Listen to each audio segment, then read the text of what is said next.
Okay. Sorry atas kelewatan. Lebih kurang sekitar 5 minit. Tapi agak-agak semuanya okey. Tapi komen memang tak naik ya. Jangan risau.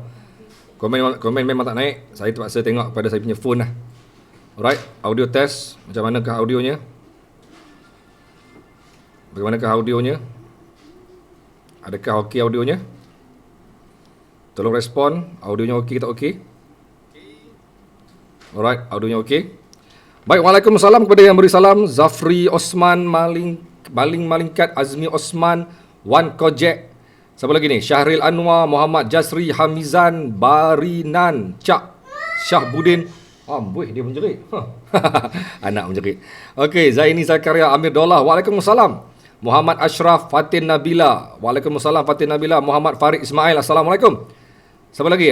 Muhammad Afarul Afendi. Sorry atas kelewatan. Admin semua jangan marah. Saya hari ni ada sedikit masalah teknikal di dalam perjalanan untuk balik ke rumah. Ada sedikit hal tadi. Siapa lagi? Aizuddin Haji Kariman. Waalaikumsalam. Janganlah menjerit. Nak suka menjerit. Ria Nisrina, Wan Kojek. Siapa lagi? Ani Wani, Baharudin Hussein, Wani Zailani. Assalamualaikum semua dan selamat kembali dalam segmen Diary Wartawan bersama pencerita. Bagi tarikh hari ini tuan-tuan 4 Mei 2020. Hari yang ke berapa? Hari yang ke 48 ke 47? 48 PKP. Okey. Taram Syah Saleh, Waalaikumsalam. Alhamdulillah sihat. Rodia Hamzah, Nur Azlina. Tapi apa pun jangan lupa tekan dulu butang share. Keep sharing. Saya tengok semalam live yang paling sangat menduka citakan dalam sejarah live saya sejak PKP semalam, mencatatkan angka di bawah 10,000 total keseluruhan yang menonton live. Walaupun static live menunjukkan 1.7 ribu orang yang sedang menonton, tapi kerana share-nya amat sedikit semalam. Semalam share amat sedikit. Mungkin kalian telah pun mula rasa tidak berbaloi untuk nak keep sharing live saya pada setiap hari. Tapi apapun, keep sharing. Baik. Kazrul Lida, Kazrul, Wan Kojek. Okey, keep sharing. Keep sharing. Jaya Sari, tolong share. Dia untuk melonjakkan view dan untuk melonjakkan mereka yang bersama dengan kita setiap hari. Cara yang paling tepat ialah dengan sharing. Kerana ramai lagi yang di luar sana yang tidak tahu tentang live kita pada setiap hari dan mungkin mereka tidak sedar adanya live tentang topik COVID-19 yang dibuat secara konsisten. Hari ini tepat hari yang ke-50 saya melakukan live. Saya start buat live 2 hari sebelum PKP, iaitu pada malam hari ketika Perdana Menteri mengumumkan PKP pada 16 Mac. 16 Mac dia announce dia akan buat pada 18 Mac. Bermula 16 Mac saya telah pun bermula membuat live sampai hari ini. Hari ini genap hari yang ke-50 berturut-turut tanpa gagal, tanpa pernah berhenti. Saya berjaya membuat live hari demi hari. Jadi saya amat mengharapkan bantuan anda semua, mengharapkan kembali kerjasama anda untuk keep sharing video live ini, kerana dengan sharing itulah yang akan melonjakkan kembali rating ataupun pengikut yang setia bersama dengan Diary Wartawan Pencerita setiap hari, tuan-tuan. Okey. Ya, Noriza Sulaiman, Muhammad Ashraf, Eri Putra. Ya, keep sharing. Tolong saya. Kalau korang sayangkan dengan program Diary Wartawan, kalau korang nak program ini berjalan seperti apa yang kita mengharapkan, dan kalau kita nak program ini berterusan walaupun selepas tamat PKP, walaupun sudah selesai COVID-19 dalam Malaysia, untuk melonjakkan semangat saya juga untuk terus bersama dengan live setiap hari, caranya bantu saya. Saya bantu anda untuk mendapatkan maklumat. Saya bantu anda untuk sharing my experience. Anda juga perlu bantu saya untuk melonjakkan rating live dengan keep sharing ke semua platform-platform yang anda ada. Page, group dan juga wall yang anda ada. Baik tuan-tuan, sebelum kita start live kita, tajuk pada hari ini tuan-tuan, tamat sudah PKP. PKP telah tamat. PKP telah selesai. No more PKP. Tidak ada lagi PKP. Announcement semua. Perhatian segala warga kampung. Perhatian kepada semua anak-anak tempatan. Perhatian kepada semua Bangla di Malaysia. Dan juga Indon di Malaysia. Serta Rohingya di Malaysia. PKP telah tamat. PKP sudah selesai. Halo, PKP selesai, PKP selesai. Okey, baik, okey.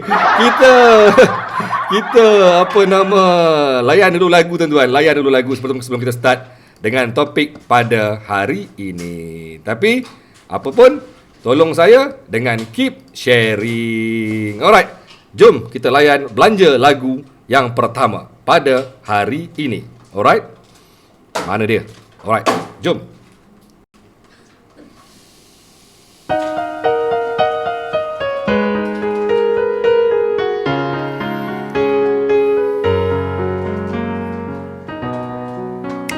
Halo, PKP habis.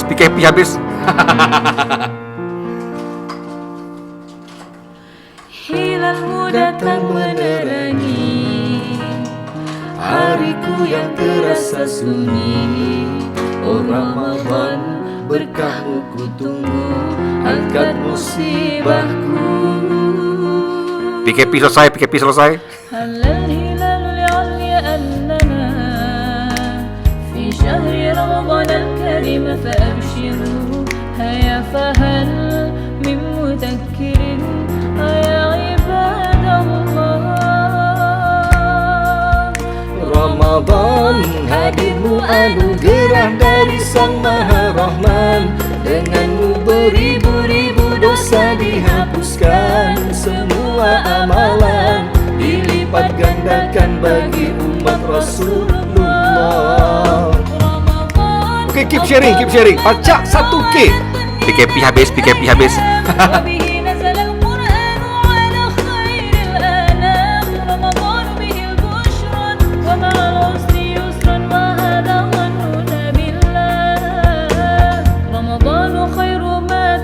Tenang. PKP habis. ألا بذكر الله نحيا فكبروا وإذا اشتد البلاء وللقلوب شفاء وهذا وعد الله.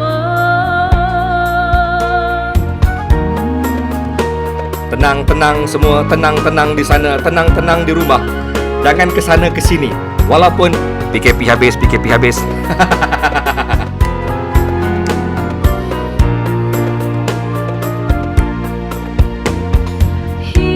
Datang menerangi hariku yang terasa sunyi. Oh Ramadan, berkahmu ku tunggu, angkat musibahku. Halal hilalul alya annana. Come on, keep sharing. Esok serang Sogo. Serang Sogo. Haya fahal min mudakkirin ya ibadallah. Ramadan hadirmu anugerah dari Sang Maha Rahman. Denganmu beribu-ribu dosa dihapuskan, semua amalan dilipat gandakan bagi umat Rasulullah. PKP habis. Wahai warga-warga Malaysia, PKP tamat. Keep sharing. PKP habis. Bahasa Arab saya menyanyi hancur lah. Dari Sang Maha Rahman, denganmu beribu-ribu dosa dihapuskan, semua amalan dilipat gandakan bagi umat Rasulullah. Pacak 1K. Come on. Komen korang tak naik komen korang. Lantaklah. Tapi saya nampak komen dekat sini. Nampak komen dekat handphone. Nampak komen dekat handphone. Cuma tak dapat nak pick up komen korang.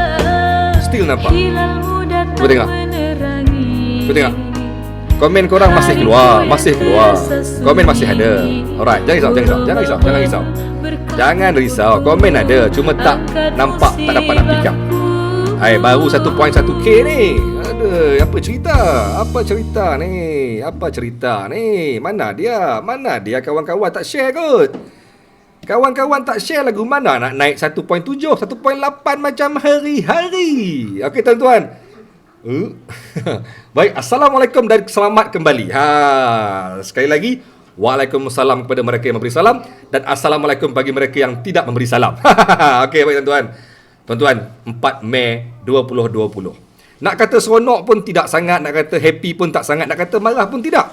Dia bercampur baur perasaan ini. Sama ada nak meluahkan rasa gembira, yes gembira. Kerana tuan-tuan, hari ni selepas lebih kurang 2 bulan, lebih kurang hampir 2 bulan tuan-tuan, saya terpaksa meredah 2 roadblock untuk pergi ke office. Hari-hari saya meredah 2 roadblock. Roadblock pertama berhampiran dengan tol Batu 9 Ceras, dan roadblock kedua di bawah flyover Taman Konot sebelum sampai ke Bangsa. Ada 2 roadblock yang kadang-kadang panjang, kadang-kadang sesak, kadang-kadang clear. Tapi tuan-tuan, hari ni jalan clear sebab tidak ada lagi roadblock. Saya terkejut. Saya bawa kereta punyalah berhati-hati. Sebab apa? Dekat Selekoh Batu 9, kita kena perlahan sebab ada roadblock depan tu. Tapi hari ni tuan, hari ni tak ada masalah. Hari ni saya boleh tenang di sana. Tiada roadblock langsung. Bukan sekadar tidak ada roadblock, semua kemudahan, semua fasiliti telah pun diangkat dan dikemas dan disimpan. Kerana menurut Ketua Polis Kuala Lumpur rasanya, tidak ada lagi sekatan jalan raya ataupun SJR dalam Lembah Kelang. Demi menghormati ketibaan PKPB. Okey.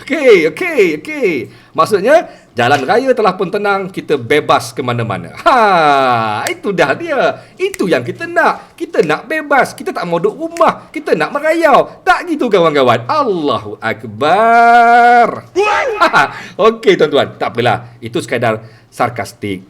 Tapi sebenarnya saya risau dengan melihat situasi ini tuan-tuan. Saya risau apabila kebebasan telah pun diberikan dengan tiba-tiba secara drastik diberikan satu kenikmatan kebebasan selepas hampir 2 bulan berkurung di rumah, dan selepas hampir 2 bulan kita tidak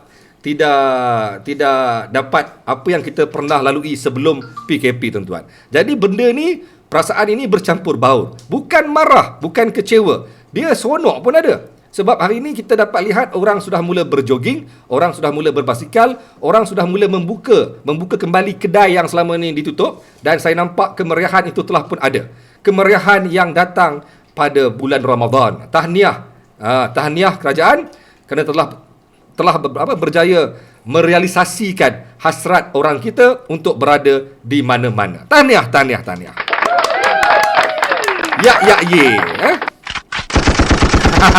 Okey tuan-tuan, salah tekan sebenarnya, nak tekan butang lain, tertekan butang tu. Okey tuan-tuan. Baik tuan-tuan, jangan lupa keep sharing walaupun live ni dah pun start.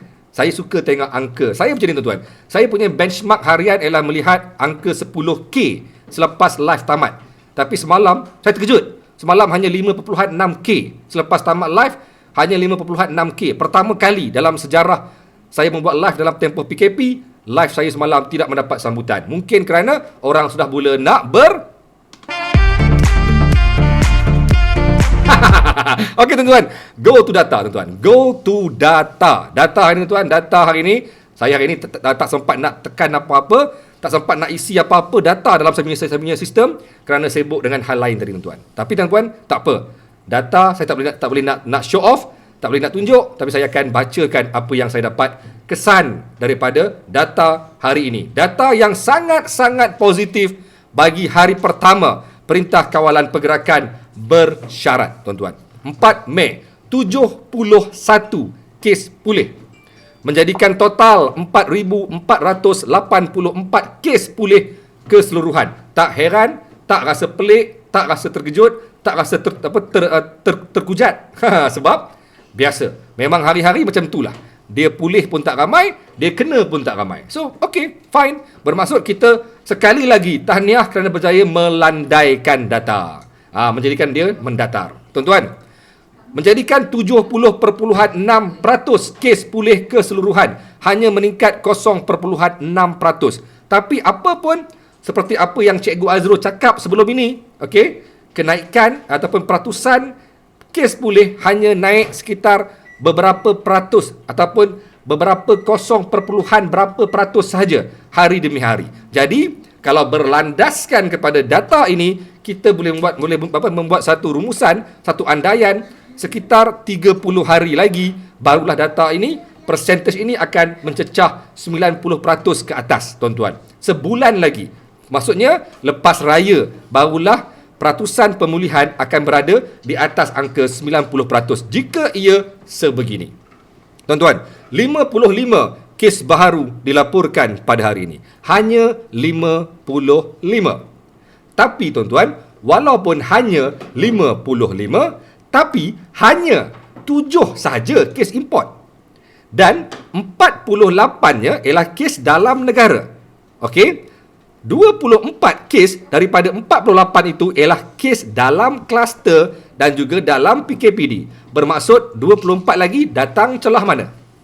Ini bukan semalam, walaupun ada sahabat kita, saudara Razman dari Ipoh, nak saya bercakap secara positif. Saya tidak akan sekali-kali sekadar berlandaskan kepada puji-pujian semata-mata. Tapi saya juga kena realize, kena juga berkongsikan maklumat ataupun data sebenar supaya kita semua bersedia memahami situasi kita, tuan-tuan.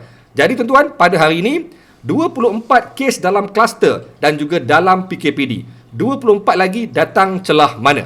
Jadi kita kena faham 24 ini bukan dalam PKPD atau dalam kluster. So, adakah ini kes dalam komuniti atau kes sporadik? Habis, tuan-tuan. Menjadikan total 6,353 kes keseluruhan yang dicatatkan dalam Malaysia. Tuan-tuan, hari Khamis ini confirm tidak sampai 7,000. Khamis ini confirm tak sampai 7,000. Kecuali tiba-tiba melonjak kes-kes yang balik dari overseas. Saya percaya Khamis ini bukan Khamis ribu-ribuan. Okey, tuan-tuan. Okey, tuan-tuan. Selepas ditolak, menjadikan 1,764 kes aktif keseluruhan.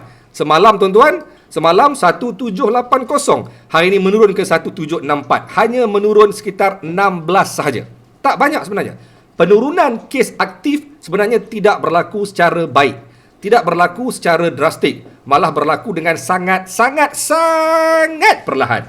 Okey, faham? Okey, faham? Alright, tuan-tuan.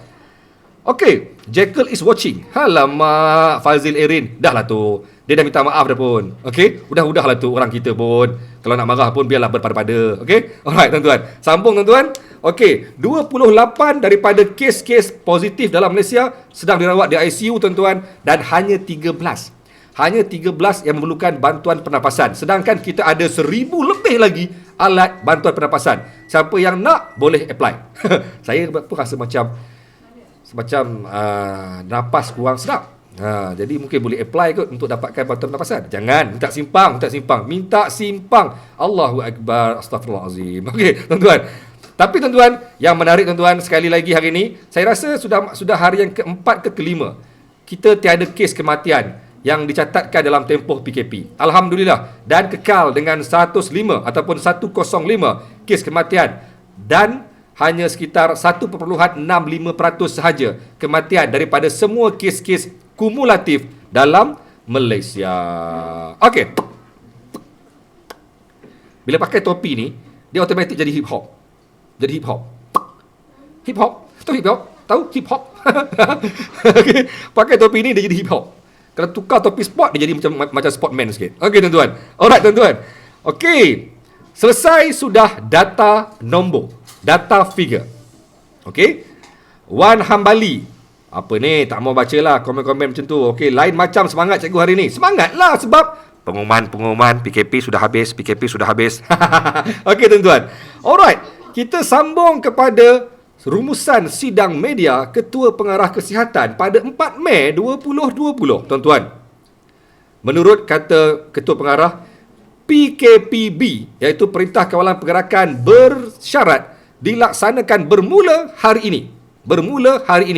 Dan ia ialah satu langkah pembukaan ataupun pelepasan ataupun penyuraian orang kita secara terkawal. Maksudnya ada SOP yang ditetapkan untuk orang kita mula bergerak secara norma baru. Kedai-kedai telah pun mula dibuka. Tuan-tuan, hari ini perkongsian yang sangat banyak tentang lokasi-lokasi yang mula sibuk. Antaranya, yang paling viral pada pagi tadi ialah lokasi Kenanga Wholesale Center ataupun KWC Kenanga dekat belakang balai polis, balai bomba Hang Tuah, berhampiran dengan Pudu.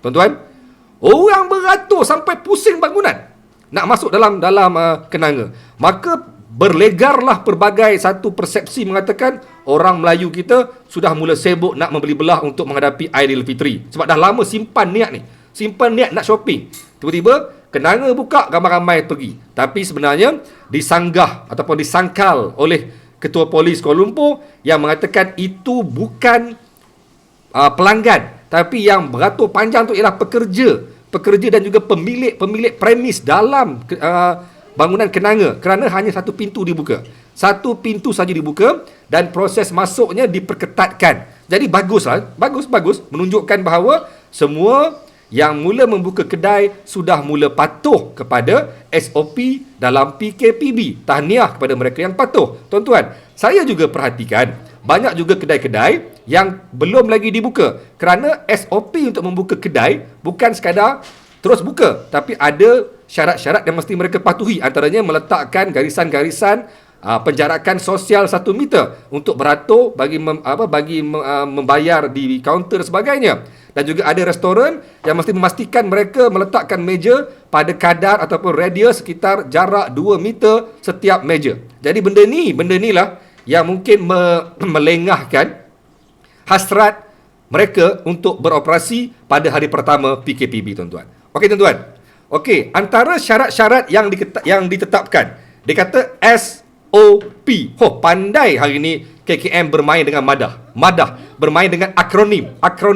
SOP. S bermaksud syarat-syarat yang ditetapkan. Siapa nak buka kedai, siapa yang nak keluar, siapa yang nak bebas, kena ikut syarat-syarat yang ditetapkan. Itu S.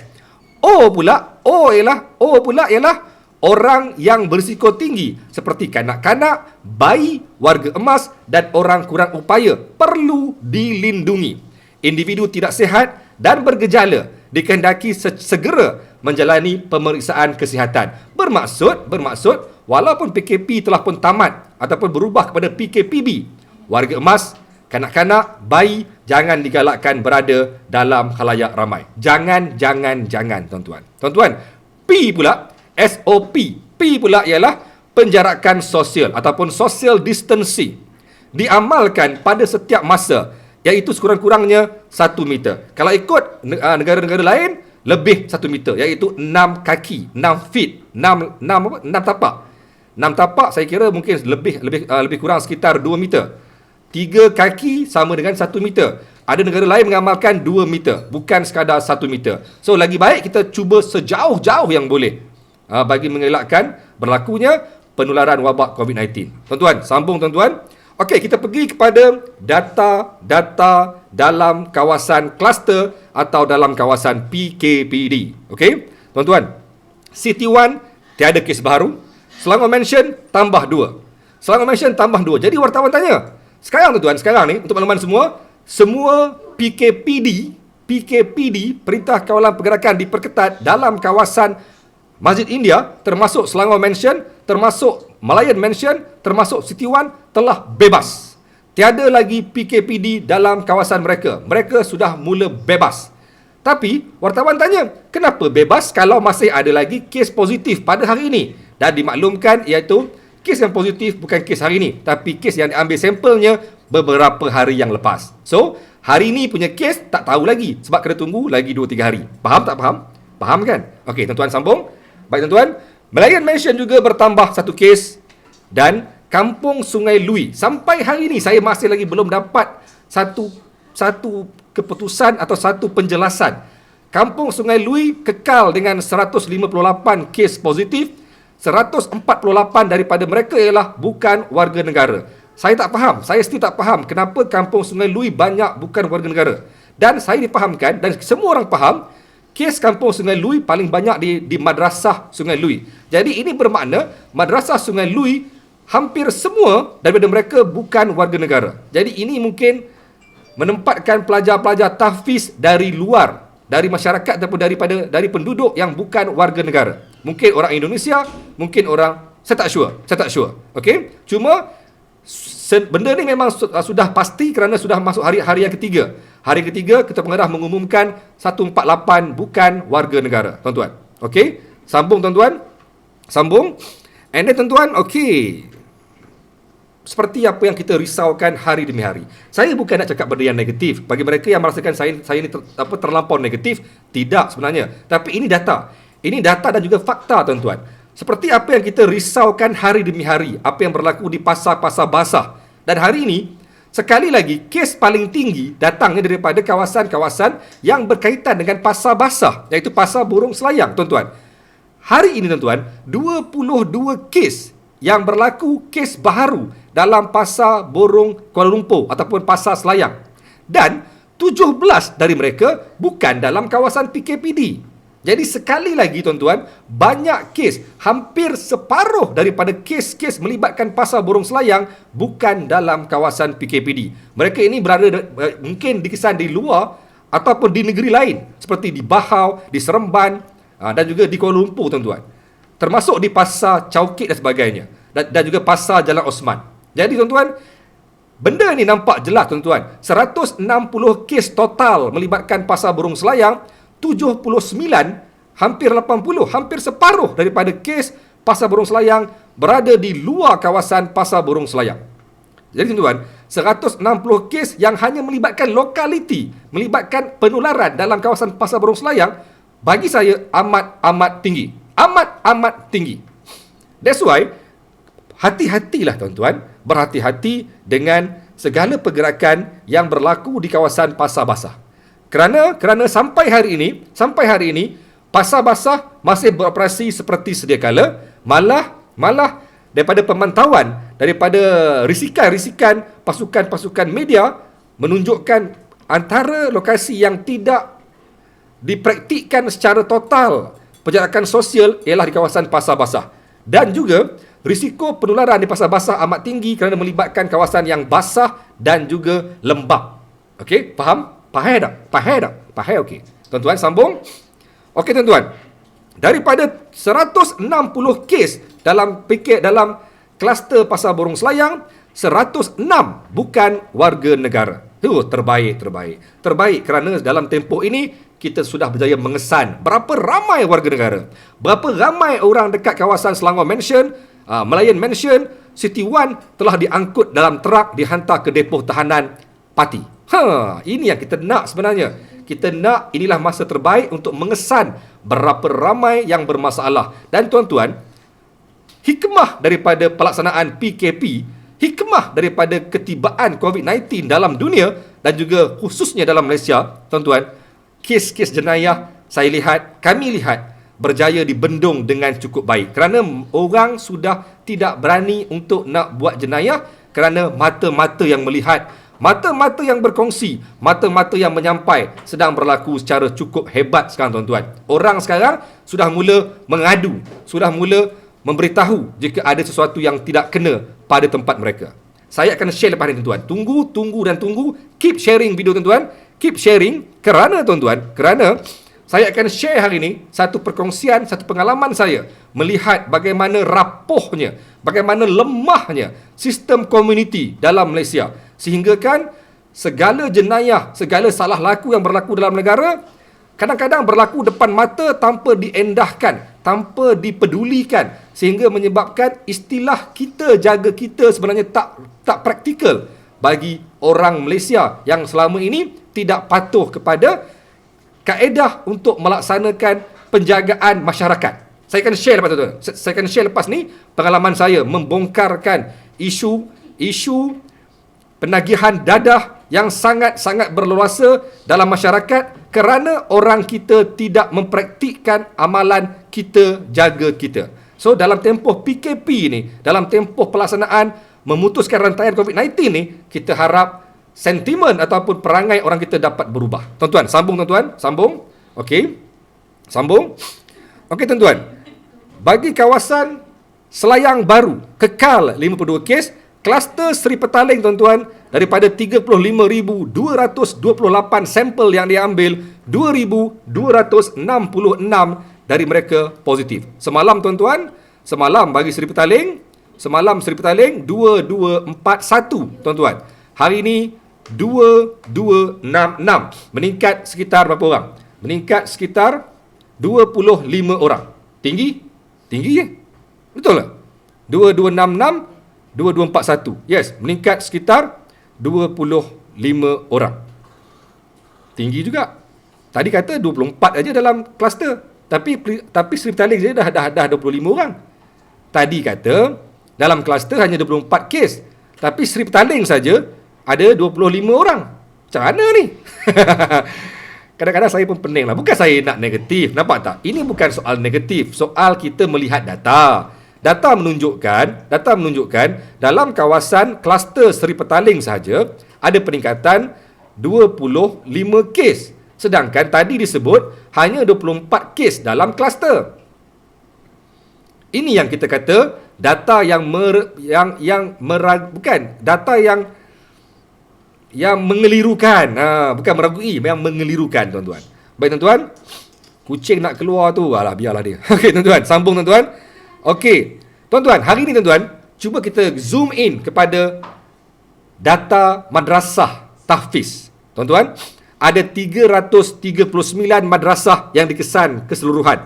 Semalam berapa? Semalam pun 339. Semalam 339.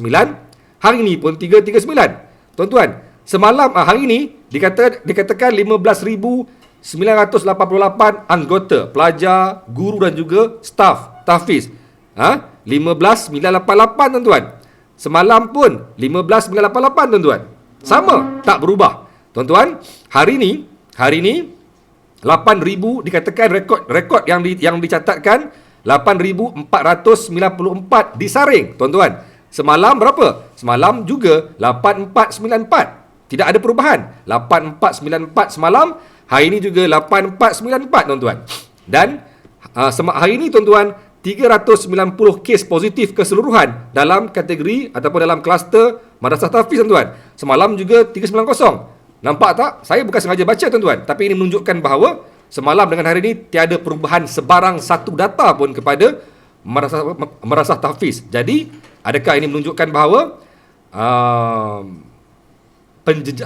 proses menjejaki dan juga mengambil sampel kepada mereka yang tergolong dalam kategori madrasah tahfiz telah pun dihentikan? Tidak ada sebarang penambahan kes saringan baru melibatkan pelajar-pelajar madrasah tahfiz. Biasanya kalau dalam kes-kes yang melibatkan kluster besar, tuan-tuan, sebab apa? Ada 15,988 pelajar, guru dan juga staf. Tinggi yang kena, tuan, tinggi yang kena.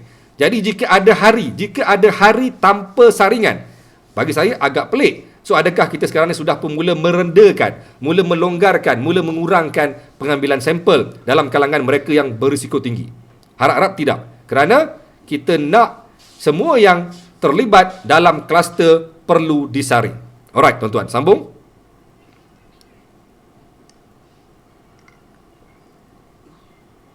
Alright. Oh, data tak update. Tak boleh. Mana boleh tak update? Mana boleh tak update, tuan-tuan? Kena update lah. Okey, sambung, tuan-tuan, sambung. Okey. Sama, Pasar Coket bertambah 16 kes. Pasar juga bertambah 16 kes. Tadi Pasar Borong Selayang bertambah 22. Pasar Coket bertambah 16. Bam. 22. Tak payah sibuk dengan kluster Seri Petaling. Tak payah sibuk dengan kluster Seri Petaling.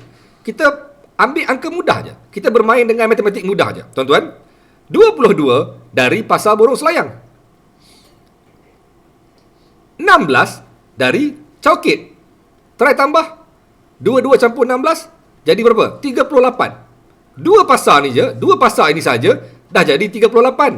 Macam mana tadi dia kata hanya 24 saja kes dalam kluster atau dalam PKPD. Sedangkan hari ini nampak tak 22 campur 16 dah jadi 38. Macam mana tu? Okey, baik, tuan-tuan, sambung. Kluster Sendayan bertambah 5, tambah lagi 5. Saya tak faham lah dengan data ni. Macam mana tadi disebut hanya 24 dalam kluster? Sendayan dah tambah 5. Okey. Lepas tu tuan-tuan, kluster pesantren. Hari-hari ada kes warga ataupun pelajar kita dari Indonesia tuan-tuan. Hari ini bertambah 3. Hari ini bertambah 3. Okey, bertambah 3 bagi kluster pesantren. Dan kluster kampung baru. Kampung baru ada 2 kes bagi sekejap selingan. Sahabat saya iaitu siapa tu? Pendeta Nick.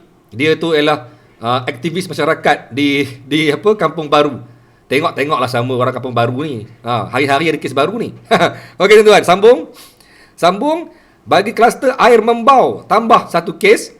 Dan tuan-tuan, hari ini dikesan, digazet, diwartakan 1 kluster baru di Kuching, iaitu kluster Taman BDC, iaitu 37 kes dikesan. Yang kesemua kes ini berkait rapat daripada generasi Himpunan Seri Petaling. Bermaksudnya tuan-tuan, banyak juga penularan yang dikaitkan dengan kluster Seri Petaling. Dan kita sekarang risau kerana kluster Seri Petaling telah mula mewujudkan kluster baru, iaitu kluster pasar. Kluster pasar ni bagi saya lebih membimbangkan. Kalau saya dah mula tak heran, dah mula tak risau sangat dengan kluster Seri Petaling tuan-tuan. Tapi saya amat risau dengan kluster pasar. Kerana pasar masih lagi beroperasi dengan cukup ligat dan cukup aktifnya. Sedangkan semua orang tahu kebanyakan pembekalan, kebanyakan supply utama dalam pasar-pasar sekitar Lembah Kelang datangnya daripada pasar Borong Selayang. Semua orang faham, iaitu pasar Borong Selayang ialah tempat utama. Tuan-tuan, saya berhenti kejap tuan-tuan. Saya pernah buat satu pembongkaran tentang bagaimana ikan di Malaysia ni. Ikan di Malaysia, okey. Saya bongkarkan tentang kenapa orang di Kelantan tuan-tuan. Orang di Kelantan, saya pergi sampai ke Kelantan, saya pergi ke Kedah, saya pergi ke tempat-tempat penghasilan ataupun tempat-tempat utama nelayan-nelayan balik daripada laut. Tuan-tuan, tempat-tempat seperti pasar-pasar Kelantan dan juga pasar-pasar di Kedah, kebanyakan mereka masa itu saya buat masa time tu dah lama saya membuat satu pembongkaran bersama dengan LKIM, Lembaga Kemajuan Ikan Malaysia.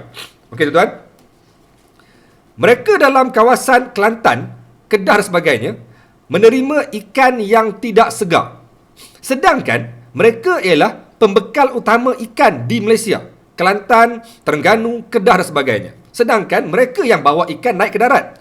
Nak ikan segar boleh tunggu di jeti, ikan sampai beli ikan di jeti. Tapi kalau pergi pasar di sekitar Kedah dan Kelantan, silap hari bulan kita dapat ikan yang kurang segar. Tapi tuan-tuan, yang peliknya, ikan-ikan segar berada di pasar Borong Selayang. Jadi daripada hasil pembongkaran saya membuktikan, okey, ikan-ikan yang turun dari laut yang sampai ke pelantar dan dijual dulu bagi mereka yang datang, yang menunggu di jeti. Kerana itulah kita pernah tengok satu video yang viral, orang berpusu-pusu nak beli ikan di pasar Bisik di Kuala Muda. Sebab beli di jeti dapat ikan fresh, kalau pergi pasar dapat ikan yang tak fresh. Kenapa? Kerana ikan-ikan yang fresh ni mereka akan tempatkan dalam satu kontena, akan dihantar ke pasar Borong Selayang. Situ ialah HQ, hantar ke situ. Dari situ diorang akan sprit. Kadang-kadang sprit patah balik ke Kedah dan juga Kelantan. Bermaksudnya berlaku proses pergi dan balik. Kerana pasar Borong Selayang ialah main supplier utama ikan-ikan ataupun hasil laut di Malaysia. Saya pelik. Saya tanya dengan LKM, kenapa macam ni? Sedangkan kenapa nak sampai buat 2 kerja, pergi patah balik? Tapi itulah dia pelaksanaan yang dibuat kerana tokan-tokan besar ikan ni berada di kawasan pasar Borong Selayang. Mereka menguasai industri perikanan Malaysia. Mereka menguasai industri penjualan bahan-bahan laut di Malaysia, tuan-tuan. Jadi tuan-tuan, nak bagi tahu yang sebenarnya pasar Borong Selayang inilah yang supply utama kepada banyak sektor-sektor, banyak pasar-pasar dalam Malaysia. Termasuklah supply ayam, supply bahan-bahan makanan mentah yang lain, tuan-tuan. Dan kerana itulah apabila saya pernah bongkar pasal isu ayam, kan saya pernah cerita sebelum ni, isu ayam. Ayam yang disembelih oleh mereka yang bukan Islam pun ada, ayam yang disembelih oleh mereka yang tidak tahu pasal kaedah penyembelihan yang betul. Ada ayam yang cuma ditebuk dan dimatikan tanpa disembelih dengan betul. Ada ayam yang mati kerana dilemaskan. Ada ayam yang mati kerana kerana diletakkan elektrik, mati kerana elektrik. Ayam-ayam ini disupply ke sekolah-sekolah, disupply ke asrama-asrama dan disupply ke banyak kedai-kedai makan sekitar seluruh negara. Dan semuanya berpunca daripada pasar borong selayang. Jadi tuan-tuan, kerana itulah saya melihat bahawa penularan COVID-19 yang bermula dari pasar borong selayang ini amat membimbangkan, kerana mereka ni supply kepada banyak pasar-pasar, termasuklah pasar Bahau yang terkesan dengan kes COVID-19 dan juga pasar Seremban, juga pasar Jalan Osman, juga pasar Chowkit. Faham tak? Sebab saya pelik kenapa ikan daripada Terengganu atau dari Kelantan dihantar dulu ke pasar borong selayang, lepas tu patah balik ke pasar di Kelantan. So memakan masa kadang-kadang 2 hari. Kerana itulah ikan tu tak fresh. Orang Kelantan dapat ikan tak fresh, sedangkan orang Kelantan ialah pembekal utama ataupun pencari utama ikan di laut. Nampak tak? Macam mana permainan monopoli industri di Malaysia. Permainan monopoli industri di Malaysia yang kebanyakannya dikuasai oleh bukan warga tempatan. Okey? Kalau saya nak bongkarkan banyak lagi tuan, banyak lagi pasal penyelewengan subsidi minyak dan sebagainya, banyak, bukan masih sesuai untuk saya sembang. Bukan time yang perlu untuk saya nak cerita sekarang. Kerana pembongkaran berkenaan dengan isu ikan ni saya buat sampai 3-4 episod. Saya berada dekat sana cukup lama tuan-tuan. Saya sendiri ikut pergi ke laut, menyamar jadi nelayan. Nak tengok macam mana berlakunya salah laku nelayan di pantai. Okey. Tak payah ceritalah. Penat saya nak cerita panjang lebar kan. Kang jadi macam cerita bab ikan pula. Ini nak cerita bab COVID-19 kan. Tuan-tuan, sambung tuan-tuan. Okey. And then tuan-tuan, kluster baru di Kuching tadi dah sebut. Okey. And then kes import daripada 27,841 yang dikuarantin, 333 kes yang positif, hari ini bertambah 7 kes. Dan kata Ketua Pengarah Kesihatan, Datuk Nur Hisham, sesiapa yang nak beroperasi, mana-mana kedai, restoran dan sebagainya, yang nak beroperasi perlu patuh kepada SOP atau berdepan dengan kemungkinan akan didakwa. Kerana keyakinan kementerian untuk melaksanakan PKPB dan menamatkan PKP ialah berlandaskan kepada kejayaan banyak negara, antaranya Taiwan yang berjaya memutuskan rantaian COVID-19 walaupun mereka tidak melaksanakan PKP. Mereka langsung tak buat PKP, mereka membenarkan orang mereka bebas dan sebagainya, tapi orang mereka disiplin mengamalkan SOP, penjarakan sosial dan sebagainya. Cuma soalnya sekarang ialah, adakah kita di Malaysia mempunyai attitude seperti orang Taiwan? Kan saya share, adakah kita orang Malaysia mempunyai attitude seperti orang Taiwan, orang Korea, orang Jepun dan sebagainya? Okey? Maaf, ini bukan sembang negatif. Ini bukan nak hentam kerajaan, ini nak hentam orang kita balik. Kadang-kadang korang kata saya ni terlalu menghentam kerajaan. Tidak. Saya nak bercerita tentang sikap orang kita. Adakah kita mampu untuk mengikut arahan? Dengar lepas ni tuan. Dengar dan tunggu. Tuan sambung. Okey. And then tuan, ada wartawan tanya, hari ni nampak ramai orang yang keluar berpusu-pusu menikmati keindahan alam semula jadi. Okey. Tapi ramai juga tak pakai mask. Jadi kata Ketua Pengarah, mask is not must. Wearing mask is not must. Bukan kewajipan. Tapi digalakkan pakai mask kerana pemakaian mask kurang-kurangnya boleh protect diri kita ataupun protect orang lain jika kita ni bergejala. So, pendek kata, pakailah mask walaupun kita hanya pergi kedai, walaupun kita hanya nak pergi sekitar area yang mungkin tak ramai orang, tapi sekurang-kurangnya pakailah mask untuk protect diri kita tuan-tuan. Baik tuan-tuan, last sekali tuan-tuan, pasal hari ini punya sidang media ialah kes-kes yang tidak bergejala ataupun apa dia sebut, dia punya istilah dia apa?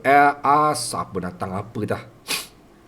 Kes-kes yang tidak bergejala tidaklah terlalu besar dalam negara. Taklah ramai sangat. Okey, fine. Tamatlah sudah rumusan sidang media Ketua Pengarah Kesihatan Malaysia.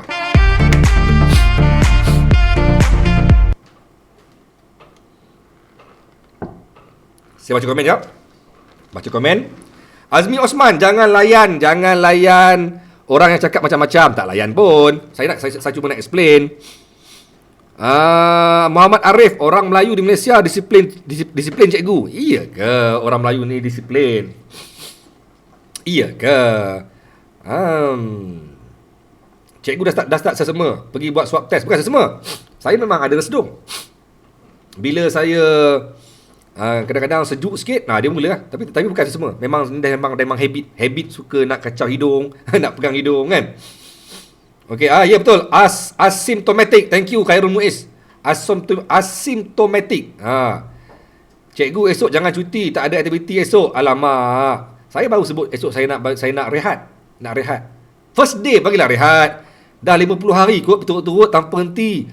Bagilah saya meraihkan Jubli Perak. Jubli Emas 50. Perak ke emas Kalau 50. Okey tuan-tuan. Bukan tak sihat. Saya memang macam tu. Saya memang kadang-kadang bila sejuk sikit ataupun bila penat, bila penat saya akan jadi macam ni. Jadi macam pernafasan kurang best. Dia penat. Saya memang hari ni penat sikit. Penat gila ni. Penat diri, penat otak, penat semua penat. Penat otak sebab apa? Fikirkan komen tak naik. Semalam 8 pagi baru tidur. Sebab komen punya hal ni. Memang tak guna komen ni. Okey tuan-tuan. Baik tuan-tuan. Pergi kepada tajuk hari ini tuan-tuan. Tajuk hari ini ialah tamatlah sudah PKP. Hello warga tempatan. PKP tamat. Tuan-tuan. Dia jadi macam percanggahan kata-kata. Percanggahan bual bicara. Percanggahan tutur kata. Tuan-tuan, baru semalam Datuk Nur Hisham Abdullah mengumumkan PKP belum tamat. Dia merayu, dia kata tolonglah faham, PKP belum tamat. PKPB ni hanya satu kaedah untuk membolehkan sektor beroperasi dengan syarat-syarat yang ditetapkan supaya ekonomi negara dapat digerakkan secara mampan, dapat menyuburkan kembali ekonomi. Jadi PKP belum tamat. Ini PKPB hanya untuk sektor-sektor tertentu. Tapi orang Malaysia masih lagi terikat dengan PKP. Semalam statement oleh Datuk Nur Hisham Abdullah. Tuan-tuan. Tapi hari ini tuan-tuan, siapa yang perasan dengan sidang media Datuk Seri Ismail Sabri? Siapa yang perasan dengan sidang media Datuk Seri Ismail Sabri? Saya baca balik sekejap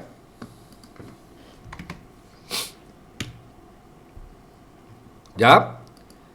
Saya petik kembali kata-kata dari sidang media Datuk Seri Ismail Sabri. Cuba dengar dengan teliti, dengar dengan hati terbuka dan faham dengan jelas. Okey?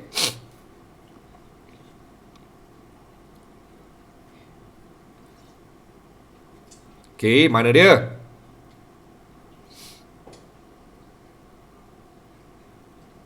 Alright. Dengar. Perintah Kawalan Pergerakan Bersyarat ataupun PKPB yang mula dilaksanakan pada hari ini sudah diwartakan. Dan secara automatik semua PKP sebelum ini terbatal. Dengar?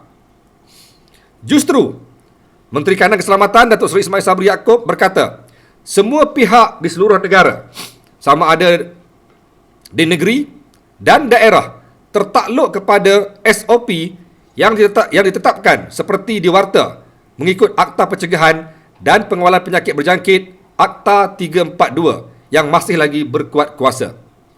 Katanya, apabila PKPB atau PKP 5 telah diwartakan, maka PKP 4 yang diwartakan sebelum ini terbatal kerana pewartaan itu turut menyatakan tarikh permulaan dan penamatannya. Bermaksud sekarang ni kita bukan lagi dalam tempoh PKP, tapi kita sekarang dalam tempoh PKPB. Yang PKP sudah pun terbatal. Tapi sebenarnya untuk meletakkan satu istilah yang lebih sesuai, yang lebih tenteram, yang lebih aman, disebut sebagai PKP 5. Tapi sebenarnya ia merujuk kepada PKPB, iaitu tiada lagi PKP. Faham tak? Kerana itulah benda-benda yang dilaksanakan dalam tempoh PKP, antaranya Sekatan Jalan Raya telah bermula dilonggarkan, pergerakan juga telah bermula dilonggarkan, malah kaedah keluar satu kereta satu orang telah pun dinaikkan kepada 4 orang, dan semua sektor, hampir semua sektor kecuali sektor-sektor yang melibatkan sentuhan dibenarkan, malah semua pasar raya juga telah mula dibuka. Ini secara tak langsung menyokong statement Datuk Seri Ismail Sabri yang mengatakan bahawa PKPB menggantikan PKP dan PKP telah tamat. No more PKP, dan now ialah PKPB yang telah pun diwartakan sebagai satu warta baru dalam seksyen ataupun Akta 342. Faham tak? Faham tak? Faham tidak? Kalau faham, Alhamdulillah. Bermaksud tuan-tuan, sebenarnya bermaksud segala kaedah-kaedah pelaksanaan ataupun disiplin-disiplin yang ditetapkan dalam PKP 1, 2, 3 dan 4 sudah mula dilonggarkan dan dipraktikkan sebagai PKPB. Itulah poin saya, iaitu PKP sudah tamat. Cuma saya pelik bila masih lagi ada pelbagai SMS ataupun pelbagai hebahan-hebahan media yang masih lagi menggunakan perkataan PKP. Silalah patuh kepada PKP. Silalah patuh kepada PKP. Sedangkan PKP telah pun tiada. Yang ada sekarang ialah PKPB. Korang kena faham tu? Kena faham tu? Cuma sekarang ni, kita sudah terima. Kita sudah terima dengan jelas.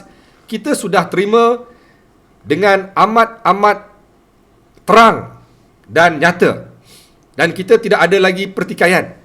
Kita tidak ada lagi sebarang persoalan-persoalan yang rumit.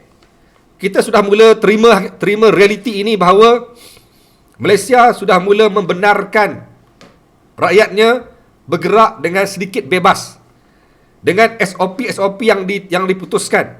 Dan kita sudah mula faham yang kita sekarang hidup dalam norma baru. Okey? Kita sudah mula faham yang kita dah mula hidup dalam norma baru, dan kita sekarang sudah pun digariskan dengan beberapa panduan-panduan untuk kita jaga diri sendiri. Kita jaga kita. Istilah kita jaga kita merujuk kepada aku jaga engkau, engkau jaga aku. Sepatutnya begitu. Tapi tuan-tuan, dia juga merujuk kepada aku jaga diri sendiri.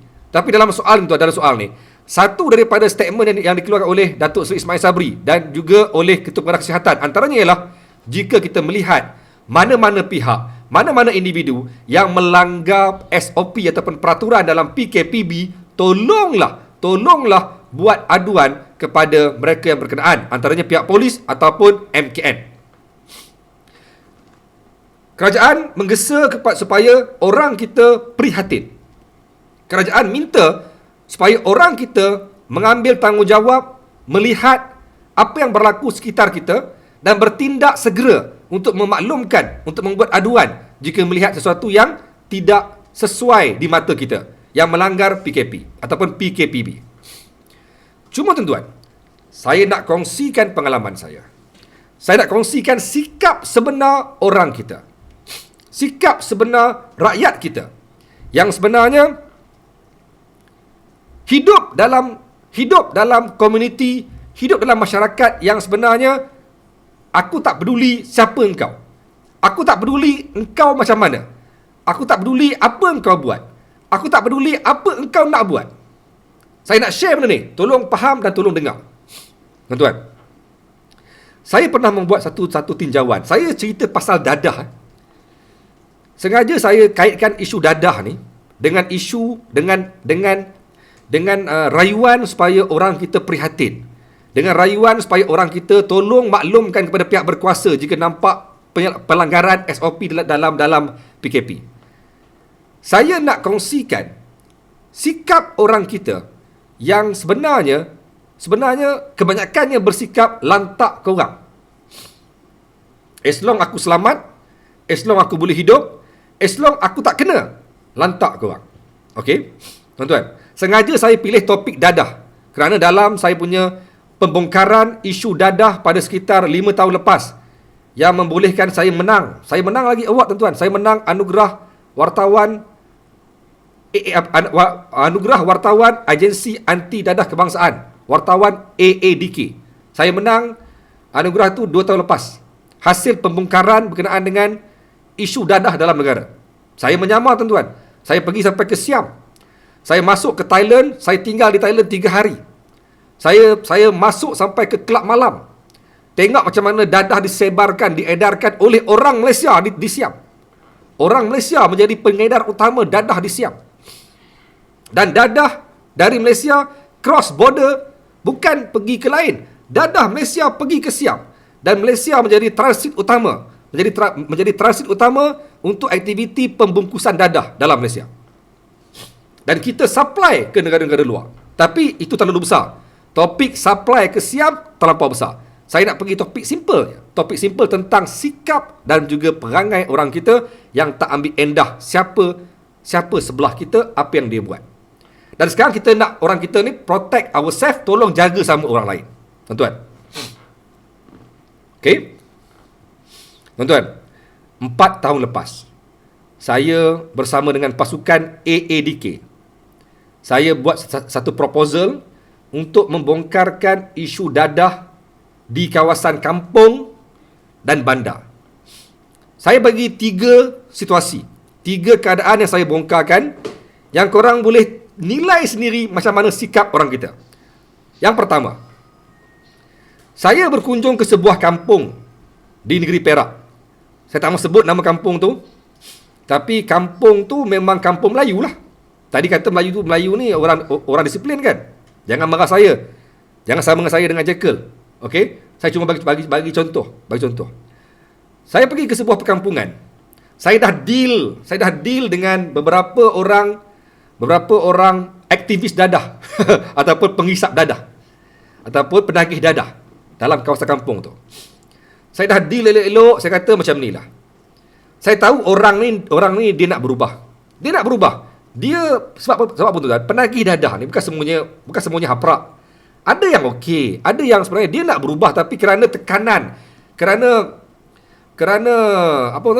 pengaruh rakan-rakan yang ada dan juga kerana sogokan oleh tokan-tokan dadah dalam kampung tu menyebabkan dia ni payah nak berubah. Tapi dia kongsi dengan saya, dia bersetuju untuk menjadi seorang pembekal maklumat dan setuju untuk nak bawa saya sampai membongkarkan isu dadah dalam kampung tu. Tuan-tuan. Okey. Saya pun menyamar untuk nak beli dadah. Saya menyamar untuk nak beli dadah dalam kampung tu. Saya berjumpa dengan orang yang dah deal dengan saya. Kami berjumpa dekat sebuah kawasan di pinggir kampung. Kami deal macam mana nak buat. Dan orang ni dia berjaya untuk kontak beberapa rakan-rakan dia yang tak tahu sebenarnya ini ialah satu tugasan pembongkaran tentang dadah yang dijual secara terbuka dan berleluasa dalam kampung. Tuan-tuan, saya bawa mamat seorang ni, nama dia saya tak mahu sebut. Saya bawa dia, saya jumpa dia, okay, now aku nak join korang, aku nak bersama korang, aku nak tengok apa sebenarnya yang berlaku dalam pengedaran dadah di kampung. Tuan-tuan, dia bawa saya bersama lagi 2 orang, yang dua orang ni tak tahu pun yang saya ni ialah penyamar. Tapi yang peliknya, muka sopan santun macam ni, muka dengan pipi tebal macam ni, yang muka bukan muka drug addict ni, diorang boleh percaya sebagai drug addict. Muka baik, muka masjid ni diorang kata drug addict. Okey tuan-tuan. Muka masjid Okey tuan-tuan. Kita orang deal dengan taukan dadah di kampung tu. Call dia. Zaman tu tuan, saya lupa, bukan 4 tahun lepas. Maaf saya, bukan 4 tahun lepas. Sekitar tahun 2010 atau 2011 kot. Dah lama dah ni. Dah lebih kurang 7 tahun lepas ni. Lama dah, tuan-tuan. Okey. Kami pergi kami deal, kami call dengan tokan besar ni, tokan dadah kampung tu. Mula-mula dia kata, okey, boleh jumpa dia dekat kedai makan, kedai runcit tepi jalan utama kampung tu. Saya pergi, woi, ramai. Ada sekitar 10 orang lebih anak-anak muda yang sedang menunggu untuk dapatkan supply daripada tokan ni. Tokan ni bukannya drug addict pun, dia supply je. Okey. Yang peliknya, tuan kedai tahu anak-anak muda yang sedang berlegar depan kedai dia ialah mereka yang sedang menunggu untuk mendapatkan bekalan.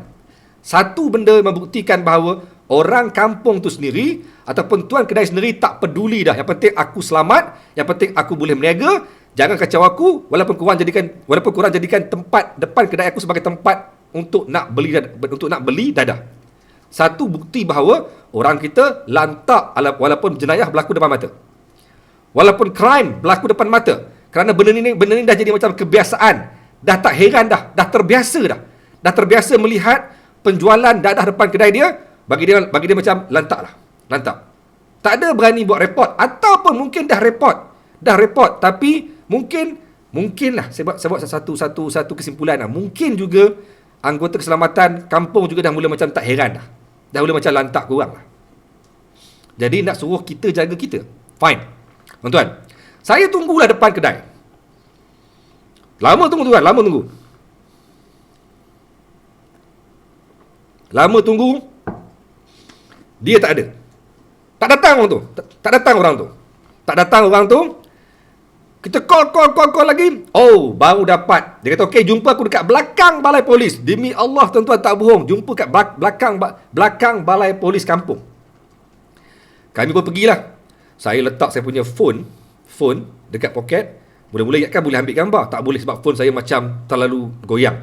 Sampai aja supplier dadah tu, saya buat call orang. Sambil saya talakan phone ke arah dia orang ni, saya dapat record anything yang happen. Dia orang boleh edar dadah pembelian secara terbuka tepi jalan belakang balai polis yang terbuka. Bukan secara sorok-sorok. Ramai orang lalu lalang tengok saja. Tak ada seorang pun yang ambil tindakan untuk nak maklumkan, nak masuk balai bagi tahu, tak ada. Sedangkan penjualan berlaku di belakang balai polis. Jadi, kita jaga kita.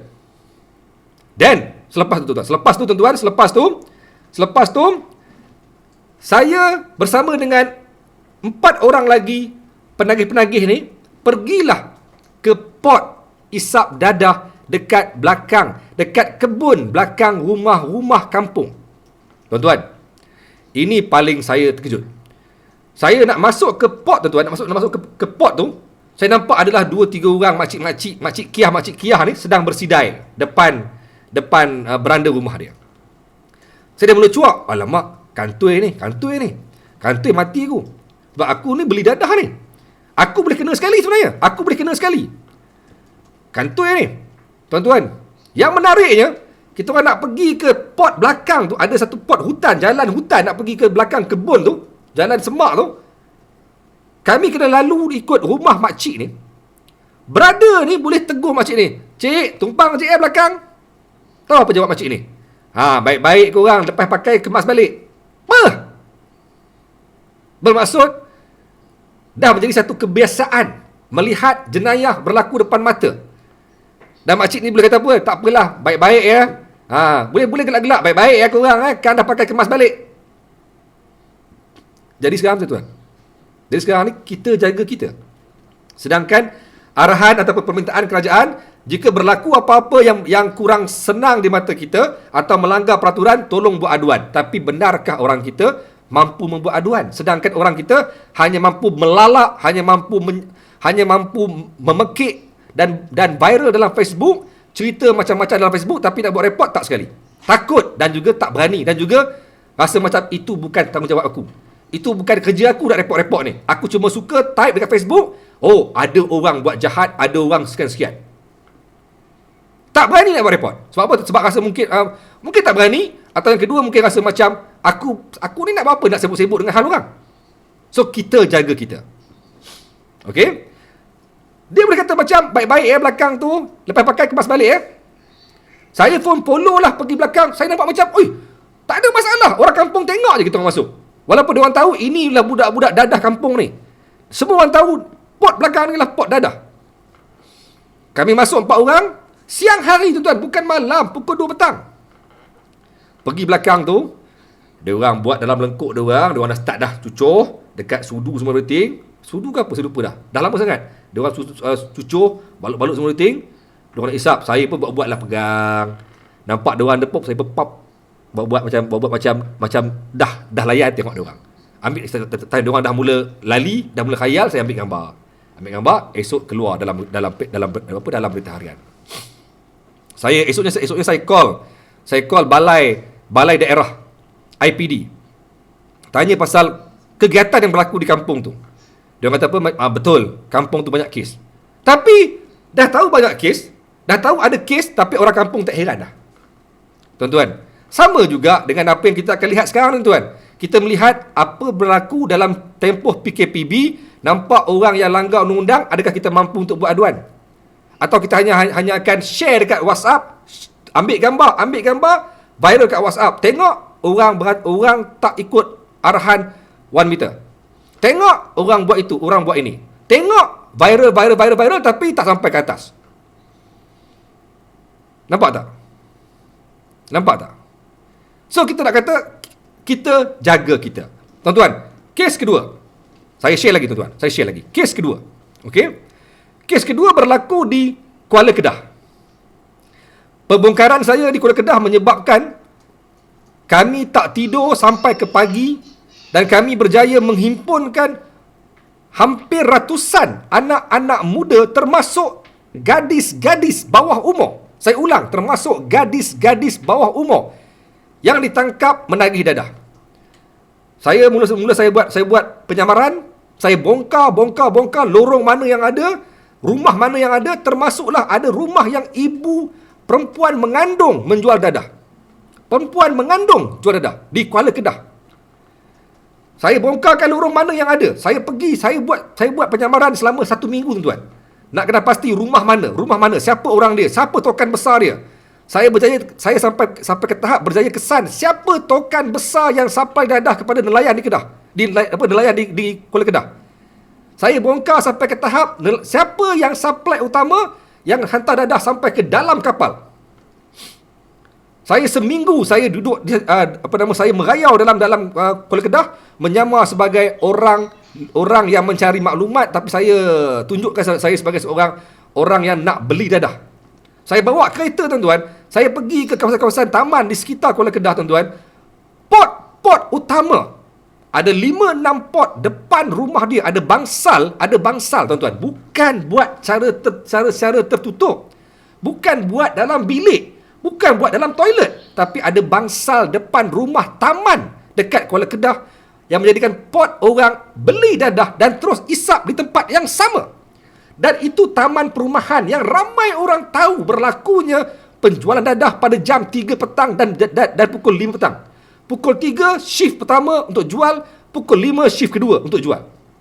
Lorong pertama ada seorang pakcik, dia boleh keluar dengan kain pelikat, dengan perut boroi dia, tak pakai baju, orang lalu naik motor dia boleh supply secara terbuka. Dia boleh ambil dadah ikut celah-celah lipatan kain dia secara terbuka. Saya duduk dekat jauh sikit, saya nampak, saya ambil gambar, ambil. Saya pergi ke lorong kedua. Lorong kedua, satu rumah yang diduduki oleh sekeluarga. Satu keluarga, semua orang tahu. Saya tanya kepada orang-orang tempatan, diorang sahkan, betul cikgu, betul tuan, rumah itu memang supply utama di lorong ini.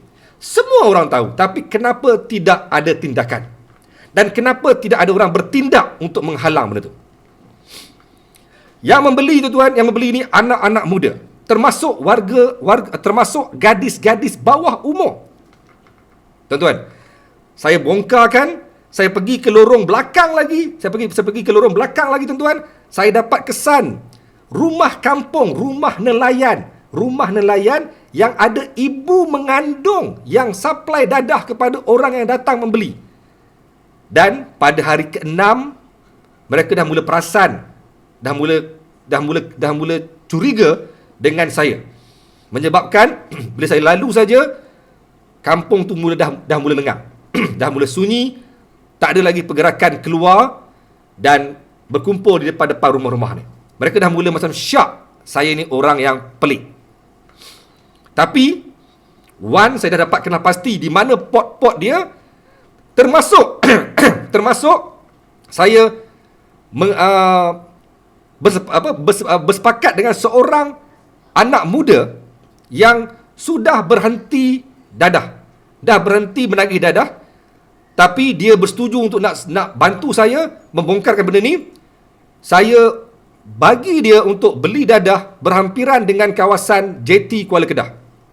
Dan saya letak alat untuk merakam suaranya. Aktiviti pembelian dadah berlaku bukan sekadar di JT, termasuklah dadah dibekalkan sampai ke dalam bot nelayan untuk ke laut dalam. Tuan-tuan, benda ini saya cerita nak bagi tahu ia berlaku bukan secara sorok-sorok, malah secara terbuka. Tapi apa tindakan, apa yang dibuat sedangkan semua orang tahu.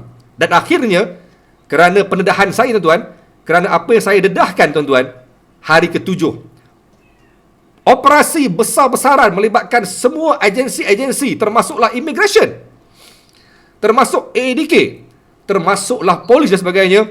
Dia orang ambush, dia orang kepung semua lorong, dia orang pergi semua rumah yang saya dah attack ni, dan dia orang tangkap, termasuklah ada 5 orang gadis bawah umur. Saya pergi ke pejabat AADK tengah malam sekitar jam 3 pagi. Saya tengok dia orang. Saya tengok dia orang ni duduk tersandar dengan muka yang dadah hari tu tak dapat, dengan menggigil, dengan ada yang lena yang macam tak tuarah, yang gadis 4-5 orang ni dah mula macam tak betul. Ada yang nampak saya baru dia nampak, baru dia tahu dia ni memang selalu nampak dekat Kuala Kedah. Saya panggil gadis tu duduk depan saya, tanya dia, kenapa macam ni? Kenapa macam ni? Kenapa you macam ni? Kenapa you sampai ambil dadah? Awak ni bawah umur, baru form 4. Kenapa? Satu keluarga tuan-tuan.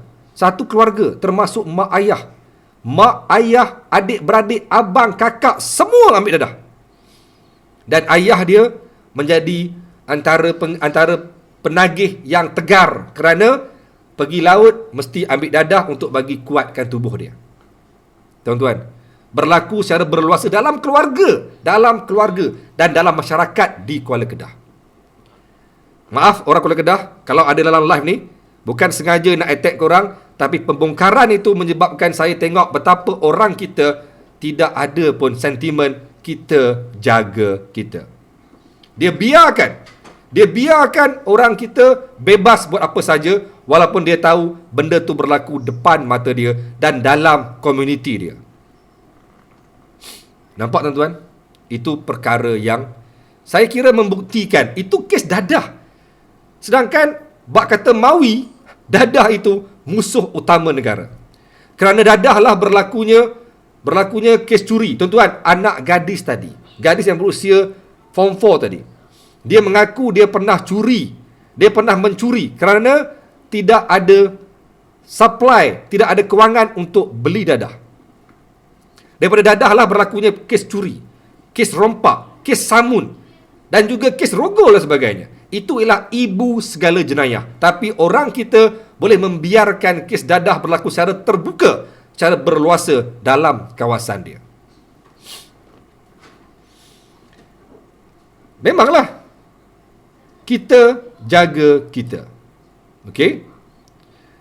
Saya bukan sengaja nak kaitkan dadah dengan kes COVID-19. Memang tak ada kena-mengena. Tapi yang kena-mengena ialah kita sekarang ni, kerajaan mengharapkan orang ramai untuk prihatin, untuk sama-sama jaga komunitinya sendiri. Sedangkan saya sendiri sebagai saksi utama melihat jenayah berleluasa dengan amat teruk sekali, sedangkan komuniti tahu itu sedang berlaku. Jadi, kalau sekarang kita nak harapkan orang kita untuk nak protect tempat kita, nampak orang buat salah, nampak orang yang tak ikut arahan social distancing, nak tegur, nak marah, nak apa semua, payahlah tuan-tuan. Nak suruh dia orang ni. That's why kita nak samakan, kita nak mengikut kaedah Taiwan. Kita nak ikut kaedah Taiwan.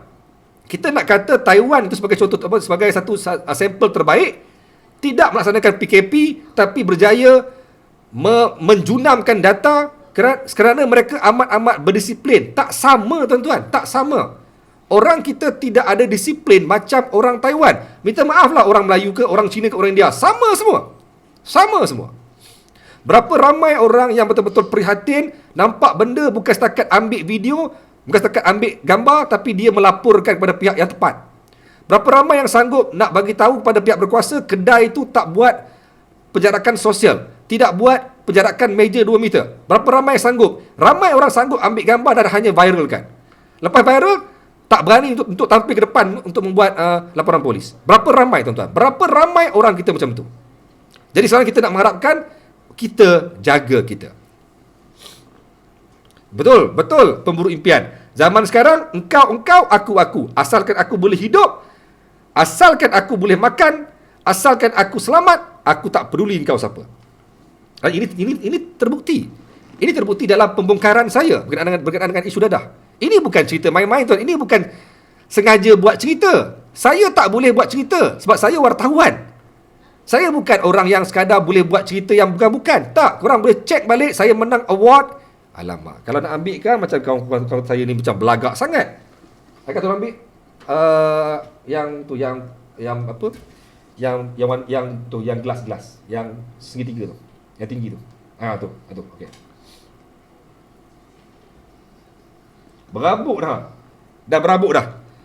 Anugerah AADK. Nampak tak? Tak nampak kot. Anugerah Media Cetak oleh AADK. Ini anugerah saya menang kerana pembongkaran tentang isu dadah dalam negara. Bukan sengaja nak suka-suka nak buat cerita. Terbukti dengan award yang saya menang. Dapatlah RM2,000. RM2,000 jadilah. Okey. Dah habis? Bila ni? Lupa dah tarikh dia. Dah berabuk dah pun. Dah berabuk dah pun. Anugerah Media Cetak. Okey. Bukan nak beragak, tapi saya nak cerita. Okey. Tapi saya tahu ramai orang yang masa saya buat tu, ramai orang. Time saya buat tu, semua orang, malah sahabat saya, tuan-tuan. Sahabat saya dalam unit khas. Dia tegur saya, Azrul. Dia tu orang Kelantan.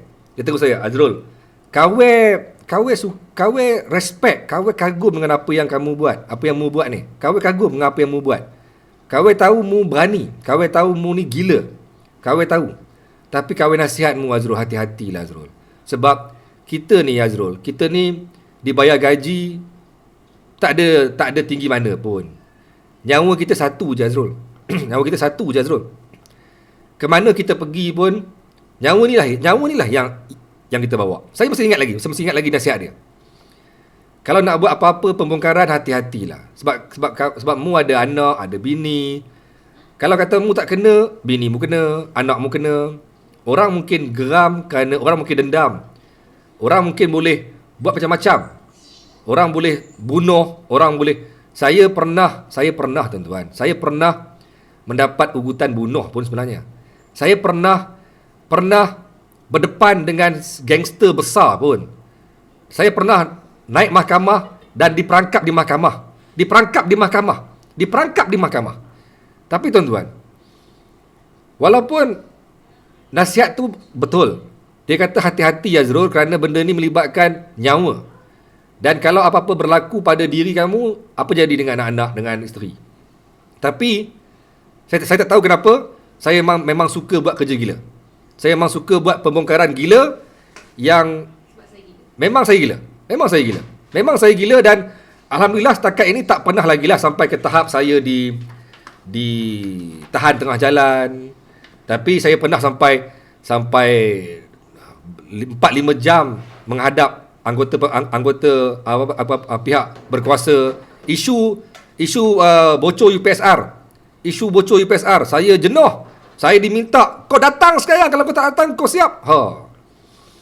Saya pernah diberi amaran untuk ditarik lesen saya dan sebagainya. Tapi itulah dia tanggungjawab seorang wartawan, diary seorang wartawan, yang kita tidak boleh tidak perlu juga untuk menyebarkan sesuatu yang pahit bagi setengah orang.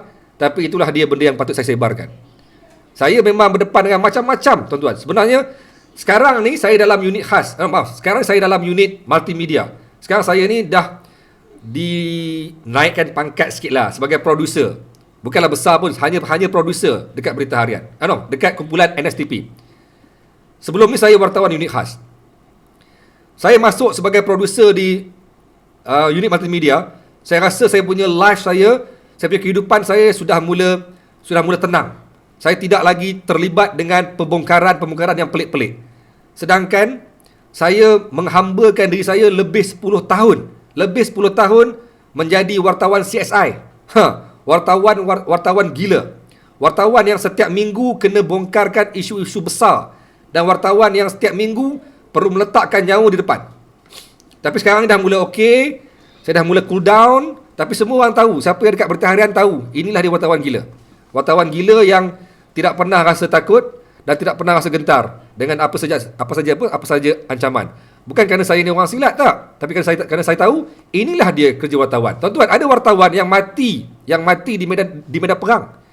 Ada wartawan yang mati ditembak, ada kameraman yang mati ditembak kerana dia pergi sampai ke depan. Dah tahu tengah perang dia pakai wide angle lens dia pergi ke depan, wide angle sebab nak dapatkan impact gambar yang very dramatik, tapi tertembak. Sebab dalam undang-undang perang, wartawan tidak boleh ditembak, tapi dia ni tertembak. Mungkin tertembak ataupun mungkin sengaja tembak. Tapi itulah dia wartawan. Walaupun orang kecam wartawan, walaupun orang kata wartawan ni tak betul, wartawan ni bla bla bla bla bla. Tapi tuan-tuan, wartawan adalah satu manusia frontliner yang sebenarnya meletakkan nyawa dia di depan. That's why bila saya buat pasal dadah, tuan-tuan, saya berdepan dengan tokan-tokan besar, tuan-tuan. Kes yang saya bongkar di Kuala Kedah itu kes besar melibatkan tokan utama yang tauke dia tinggal di Sungai Petani. Dia supply dadah kepada Kuala Kedah. Siapa orang Kedah tahulah macam mana jauhnya jarak Sungai Petani dengan Kuala Kedah. Tapi supply daripada Sungai Petani sampai ke Kuala Kedah, tuan-tuan, kalau saya seorang wartawan yang datang dari Kuala Lumpur, saya memang anak jati Kedah. Tapi saya ni sudah lama di KL. Saya tak tahu pun apa lagi isu-isu di Kedah. Kalau wartawan seperti saya yang di KL boleh bongkar isu di Kuala Kedah dan tahu siapa tokan utama yang tinggal di Sungai Petani, kenapa orang tempatan tak tahu? Mustahil tak tahu. Tapi kerana kita memang tidak mengamalkan konsep kita jaga kita. Tak ada. Okey? Tak ada. Alright? Saya ambil last kali, tuan-tuan. Last kali. Cerita ketiga. Okey? Korang tahu tak? Kalau korang mungkin perasan, satu laporan akhbar yang pernah disiarkan pada 4 tahun lepas, muka hadapan. Dadah dijual depan balai. Saya tak tahu sebut balai mana, tapi dalam Kuala Lumpur. Saya menyamar selama 3 hari, tuan-tuan. Saya menyamar selama 3 hari. Saya buat pakatan dengan seorang penagih dadah yang berada di sekitar kawasan tu. Saya sepakat dengan kumpulan AADK. Saya kata, okey, macam ni lah, tuan. Saya nak seorang penagih ni, kita minta dia beli dadah. Dan kita akan letakkan segala apa benda-benda yang boleh ambil info-info tu, macam mic semua everything. Mula-mula salah, dia kata tak boleh Azrul, mana boleh kita upah orang beli dadah? Mana boleh kita bagi duit pada orang beli dadah? Saya kata tolonglah, please, saya nak bongkarkan benda ni. Sebab saya dapat info mengatakan ada satu tapak kuil lama, K-U-I-L, tapak kuil lama dekat tempat ni menjadi satu tempat port utama pembekalan dadah dalam daerah tu di Kuala Lumpur. Dan kuil lama ni berada hanya beberapa meter sebelah flat. Yang flat ni ramai orang Melayu yang sangat-sangat ramai, yang padat, PPR. Okay, saya sepakat, saya bagi duit pada orang tu. Dia setuju. Saya follow dari jauh. Saya tengok dia masuk ke lorong, dia cari orang, tak jumpa. Dia pergilah kali. Rupanya yang mamat yang nak beli dadah ni pun dia takut. Dia takut nak masuk ke port sebenar. Dia pusing. Saya follow. Lalu saya nampak macam dia ni hilang arah. Dia tak berani. Saya pergi kat dia, saya kata, okey, aku bagi kau satu warning ni. Kalau kau tak pergi juga tempat tu, aku akan pastikan kau tak boleh nak bergerak dah lepas ni. Kalau kami dapat tahu kau ni beli dadah lagi, kita orang akan pegang kau. So kalau kau nak lepas hari ni, kau tolong pergi. So dia pun okey lah, fine. Dia pergi. Dia masuk dalam kuil tu. Kuil lama, tapak kuil lama. Tapi kuil lama ni besar tuan-tuan, besar. Dia masuk dalam tu tuan-tuan. Saya ambil dari atas.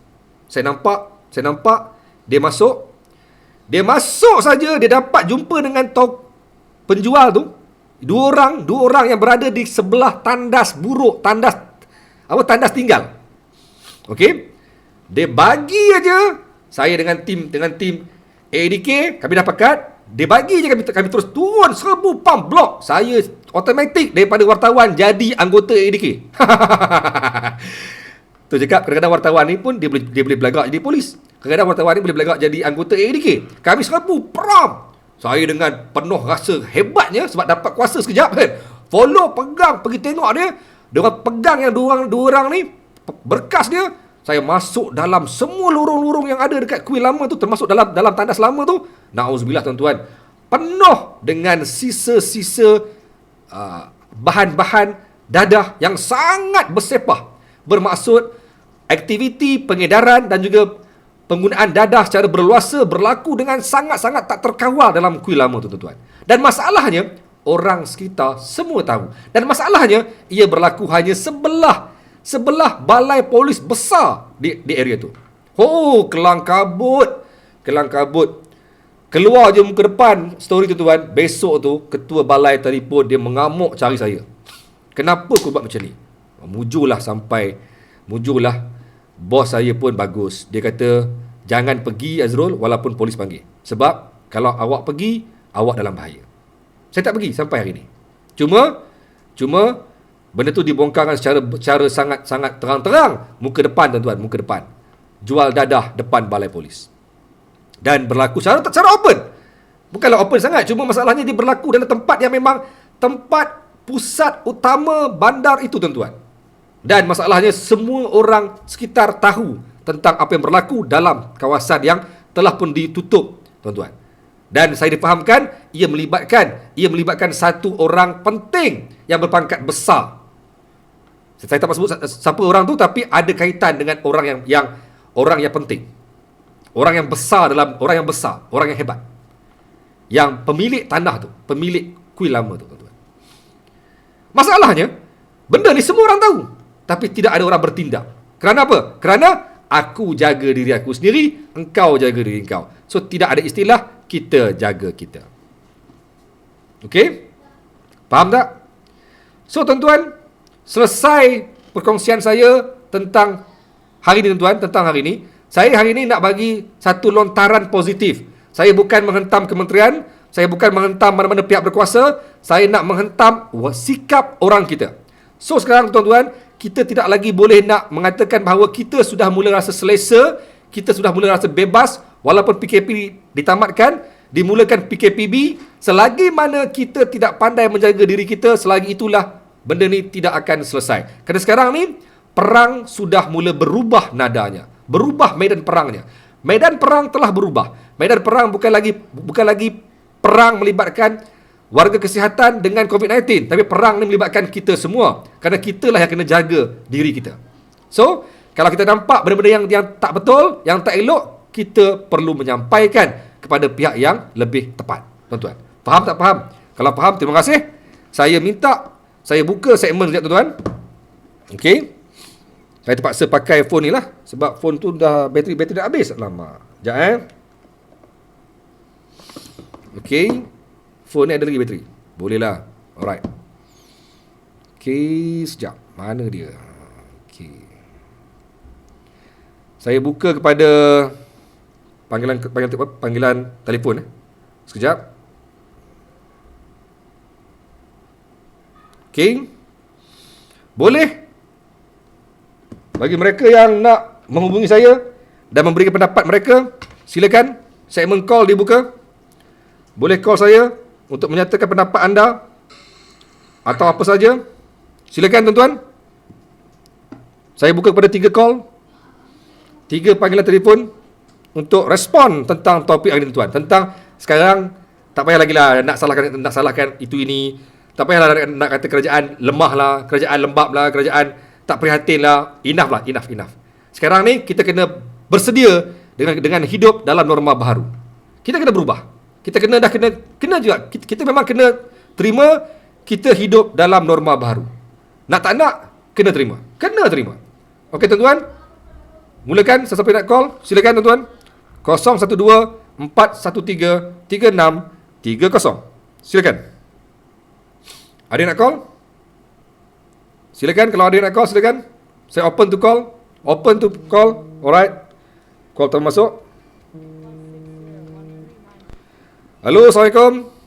Waalaikumsalam, cikgu. Ni Pok Mi ni. Pok Mi. Dari mana Pok Mi? Daripada Kuantan. Kuantan memang logat dia Kuantan. Kuantan. Okey, teruskan. Okey, cikgu, saya nak berkongsi pasal dadah lah sikit ni. Ya. Okey, dadah ni memang satu isu yang besar lah untuk negara kita ni. Okey. Sebab dia melibatkan ramai-ramai, ada juga anggota polis yang terlibat sekali. Oh, ya ke? Lepas tu satu lagi, ADK ni saya pernah dulu buat satu report pasal. Dia kata ADK punya pusat penuh, dia kata. Macam hotel, kita nak masuk tu kena tempoh. Ya. Betul. Itu saya tak nafikan sebab ramai sangat drug addict. Jadi nak penuhkan pusat pun payah sebab apa nak bagi ruang pun susah sebab penuh ramai sangat. Okey. Betul. Yes. Memang penuh. Yes. Lepas tu pula ancaman tu memang ada lah. Yes. Ancaman saya pernah lah kena dapat ancaman buat report ke dadah. Itulah cikgu perkesian. Tak apa. Cuma saya hari ni bukan cerita dadah sebenarnya. Saya nak bagi orang kita faham ada kaitan bahawa orang kita ni tak berani untuk tampil ke depan kerana takut ataupun kerana rasa macam tak perlu nak ambil tahu. Kan? Jadi ada kaitan dengan topik COVID-19 ni. Kerana kita nak orang kita jaga kita, tapi nampaknya orang kita sebenarnya tak berani pun. Betul tak? Kan? Itulah. Masa sayang dengan nyawa. Ya. Okey, tuan-tuan. Okey, terima kasih. Pok Mi. Okey, Assalamualaikum. Assalamualaikum. Okey, sambungan. Okey, siapa yang nak call? Silakan. Next call. Lagi 2 call. Ada lagi yang nak call? Jangan salah faham. Saya bukan nak share pasal dadah. Saya nak bagi satu perumpamaan, satu perkaitan antara topik dadah tu dengan topik COVID-19. Alright? Assalamualaikum. Waalaikumsalam, cikgu. Siapa ni? Okey, saya Hakimi daripada Kota Baru, cikgu. Hakimi Kota Baru. Orang Kelantan dapat ikan tak fresh Apa dia? Orang Kelantan selalu dapat ikan tak fresh. Betul ke? Ya, tu dah cuba. Okey, Pertama kali saya dengar yang cerita ikan tak segar. tak apa. Okey, terus. Okey, cikgu. Saya just nak share yang pasal dadah tadi. Saya rasa macam apa? Macam sepadan-sepadan negara ni kena tengok balik je. Daripada segi apa? Hello? Suara jauh. Hello? Ya. Hello, suara jauh. Macam apa? Penduduk. Contoh macam kita kalau ambil beras dekat sepadan kan. Saya tengok dekat PGA punya checkpoint tu, Aha. Akad tangan macam tu je boleh lepas. Saya tak mau cerita lagi dalam bab tu. Ada sebenarnya. Betul. Ya. Hanya dengan lambai tangan yang boleh lepas. Betul. Saya Tu pernah bayang buat kan? saya pernah buat story tu muka depan hanya dengan lambai tangan boleh lepas. Tu bayang kan? Bukan Tu takat baru- dekat tu baru Kelantan, sama je. Okey. Tu baru beras. Bayang kalau kita yang bawa dadah. Yes. Takkan angkat tangan macam tu banyak bayangkan. Bukan takat bawa Banyak dadah, bawa perempuan dalam bonet pun ada. Betul. Okey. Saya rasa integriti pegawai-pegawai kita ni memang kena jaga betul lah. Integriti amanah ni. Yes. Pasal kerana apa? Kerana main-main macam ni lah yang merosakkan negara kita juga. Ya. Betul. Setuju. Okey. Okey, thank you. Okey juga. Thank you. Okey, sama. Baik, Assalamualaikum. Salam. Okey, next call. Lagi dua senang saya buka lagi dua. Next call. Jangan salah faham bukan sengaja nak share pasal dadah. Korang kena faham apa yang saya nak kaitkan. Korang faham tak ni? Tak, cuba korang respon. Korang faham ke tak faham sebenarnya? Saya bukan sengaja nak buat pasal dadah. Saya nak kaitkan tentang sikap orang kita. Halo, Assalamualaikum. Waalaikumsalam warahmatullahi. Siapa ni? Cikgu Azrul Siapa ni? Okey, saya. Saya Muklas dari Ulu Langat. Muklas Ulu Langat, dekat lah sebelah-sebelah ni. Dah sebelah lah, tak jauh. Tak jauh, okey. Ni awak Ulu Langat. Ulu Langat awak Sungai Lui tu ramai orang bukan warga asing, bukan tempatan. Bukan. Sebenarnya yang masalah tu cuma tahfiz tu saja. Tak, Kemudian ada tahfiz tu memang ramai bukan orang Malaysia ke? Macam mana nak cakap itu persinggahan tabligh yang dari Seri Petaling tu kan tumpang situ Ustaz. Lepas tu baliklah negeri masing-masing. Jadi bila kata 148 kes dalam Sungai Lui yang bukan orang Malaysia, jadi berlaku dekat tahfiz lah. Dia sebenarnya dari Perhimpunan Tabligh Seri Petaling. Okey. Jadi mereka ni duk tumpang situ sebelum balik kampung masing-masing. Bukan depa asal duk tahfiz tu dah, bukan dia. Dah, bukan dia. Okey, sambung. Apa dia hari ni nak sembang apa? Itulah, kita jaga kita tu dia macam mana. Jangan risau macam kita jaga diri kita sendiri. Jadi kita tak terlibat dengan permasalahan tu. Itu betul juga. Tapi itulah kata kalau kita tak peduli langsung pun pasal orang lain, insyaAllah juga tu. Tak boleh. Tak Kita boleh. jaga kita, tapi orang lain pula duk sibuk langgar kita macam mana? Itu orang kata kadang-kadang orang naik motor ni, motor tak langgar orang langgar kita. Kan? Lagu tu kan? Alah. Okey, sambung. Saya rasa slogan yang bagus ya. Amar makruf nahi munkar. Amar makruf nahi munkar. Betul. Betul. Tu nak kena highlight lah. InsyaAllah. Betul. InsyaAllah. Betul. Amar makruf nahi munkar. Betul. Okey? Sebab apa yang cikgu buat dengan apa kes dadah apa semua tu pun semua amar makruf nahi munkar tu. Ya. Kan? Betul. Jadi untuk memutuskan rantai COVID-19 ni pun amar makruf nahi munkar supaya wabak tu tidak merebak. Yes. Tepat sekali. Ya. Tepat sekali. Itu sajalah perkongsian malam ni insyaAllah. Alhamdulillah. Takbir. Allah Akbar. Allah Akbar. Okey, baik. Okey, last call. Alright, last call. Seorang lagi. Last call. Korang faham tak sebenarnya saya punya point hari ni?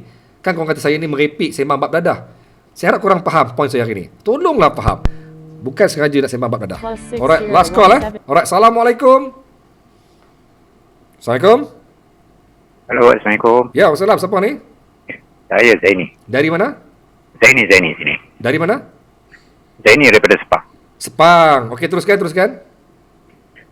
Okey, berkaitan dengan perkongsian hari ni. Yang kita jaga kita memandangkan dengan keadaan sekarang ni. Saya tengok buat masa sekarang ni makin ramai yang keluar yang tak ada penjarakan, yang lebih ramai yang ibu bapa membawa anak-anak keluar dan sebagainya. Ya, betul. Dan keadaan yang berlaku hari ni, kemungkinan besar hari ni kita berehat dah untuk masa sebulan yang dibagi kebebasan. Tetapi selepas daripada hari raya ni, kemungkinan kita akan bercuti lebih kurang dalam 5 atau 6 bulan lagi. Sebab? Kemungkinan itu yang berlaku. Sebab lambakan yang keluar hari-hari, kebanyakan yang membawa virus ni di dalam diri tanpa ada gejala-gejala yang diwartakan oleh kerajaan. Ya, okey. Itu bagi pendapat saya lah. Ya. Sebab saya sendiri pun tinggal di kawasan area KLIA. Dan saya tengok kawasan KLIA, Nilai dan juga kawasan Putrajaya ataupun Bangi. Ya, okey. Perkara ni dah tak terkawal sekarang. Bermula pada hari ni, kenderaan dan sebagainya menjadi lambakan di jalan raya. Ya, betul. Betul. Ya, tapi apa nak buat, dah memang dibolehkan. Memang betul kerajaan yang memberi kebenaran. Tapi sepatutnya perkara ni tunggu sehingga selepas 12 hari bulan baru buka. Tapi kalau sekarang dia dah buka, saya rasa perkara ni akan lebih tinggi. Ya. Betul. Itu belum lagi dikira yang daripada negeri ke negeri balik ke rumah masing-masing. Yes. Betul. Kemungkinan perkara ni akan lagi tinggilah dan orang-orang frontliner yang bertugas ni akan lebih fed up. Lalu dia orang surrender, bagaimana pula dengan kita rakyat ni yang nak menghadapi perkara-perkara macam ni. Betul. Sekarang kita minta frontliner yang tidak bersurrender. Jangan kalau sampai surrender dia memang lah. kita akan teruk lah. Yes. Okey, tuan-tuan. Okey, tuan. Okey, terima kasih tuan. Okey, baik. Assalamualaikum. Okey, go. Baik, Assalamualaikum. Baik. Okey, terima kasih. Sama, baik. Okey, itulah dia perkongsian daripada 5 orang rakan-rakan kita ni. 4 orang tadi. Terima kasih kerana sudi call saya. Baik, tuan-tuan. Sekali lagi, saya minta maaf jika saya punya perkongsian hari ini tak masuk akal. Saya minta maaf jika topik saya hari ini tak masuk akal ataupun mengecewakan anda. Kerana saya nak kurang faham perkaitan antara pengalaman saya dengan apa tajuk hari ini. Dengan apa kehendak kerajaan untuk melaksanakan kita jaga kita. Perkongsian dan juga pelbagai apa yang sepatutnya kita kena buat. Saya nak kaitkan dengan apa yang saya alami. Itu saja. Kalau korang rasa benda ini tidak relevan dengan topik hari ini, saya minta maaf. Okey? Saya minta maaf daripada hujung rambut sampai ke hujung kaki, tuan-tuan. Baik, tuan-tuan, sebelum saya menamatkan live saya pada malam ni, seperti biasa, lagu terakhir dan korang boleh keep komen. Saya nak korang komen tentang live hari ini. Apakah pendapat anda tentang live hari ini? Apa komen anda mengenai live hari ini? Adakah tak sesuai ataupun terlalu kasar atau terlalu apa? Silakan. Saya terbuka mendengar dan menerima apa sahaja komen daripada anda semua, tuan-tuan. Teruskan dengan lagu terakhir dan keep komen. Alright?